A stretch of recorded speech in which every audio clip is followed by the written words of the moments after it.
என்னக்கா ரெஜிஸ்டர் மேரேஜுக்கே முகம் இப்படி தான் அடிக்குது. ரெஜிஸ்டர் மேரேஜ்னாலும் அது ஆதி கூட தானே நடக்க போகுது. அப்போ முகம் இப்படி இருக்கதானே செய்யும். நம்ம வாழ்க்கை முழுக்க யாரு கூட இருக்கணும்னு ஆசைப்படுறோமோ அவங்க கூடவே கல்யாணம் நடக்க போகுதுன்னு தெரியறப்போ அப்படி ஒரு சந்தோஷம் இருக்கதானே செய்யும். என்ன பாரதி? ஆமா மேடம், எல்லாருக்கும் ஆசைப்பட்ட வாழ்க்கை கிடைக்கிறது இல்லைல்ல. அது உங்களை மாதிரி கொடுத்து வச்சவங்களுக்கு மட்டும்தான் கிடைக்கும். என்னாச்சு சார், இன்னைக்கு உங்களுக்கு கல்யாணம், ஆனா நீங்க எவ்வளவு டல்லா இருக்கீங்க? உடம்பு ஏதாவது சரியில்லையா?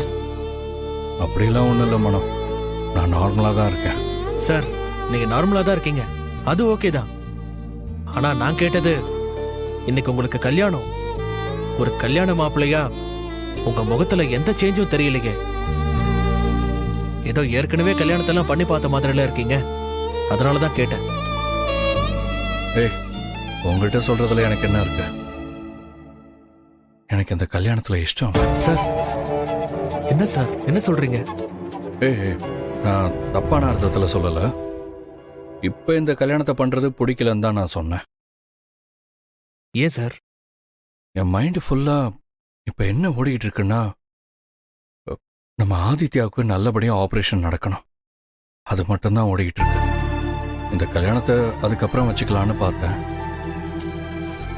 ஆனா மித்ரா ஒரு மாதிரி ஃபீல் பண்ணி கேட்டா, அவளையும் தப்பு சொல்ல முடியாதுல்ல. இது நார்மலா எல்லாருக்கும் வர்ற ஃபீலிங் தானே. இன்னும் சொல்ல போனா ஆதித்யாவுக்காக மித்ரா நிறைய சாக்ரிஃபைஸ் பண்ணிருக்கா, அதையும் நீ பார்த்துக்கிட்டு தானே இருக்க. புரியுது சார். ஸோ அவளோட ஃபீலிங்ஸை பற்றியும் கொஞ்சம் யோசிக்கணும்ல. அதுவும் இல்லாமல் பாரதி வேற ஒரு மாதிரி கில்ட்டியாக ஃபீல் பண்ண ஆரம்பிச்சிட்டாங்க. அதான் நான் இந்த ரெஜிஸ்டர் மேரேஜுக்கே ஒத்துக்கிட்டேன். பாரதி, பாரதி, ஒரு நிமிஷம்.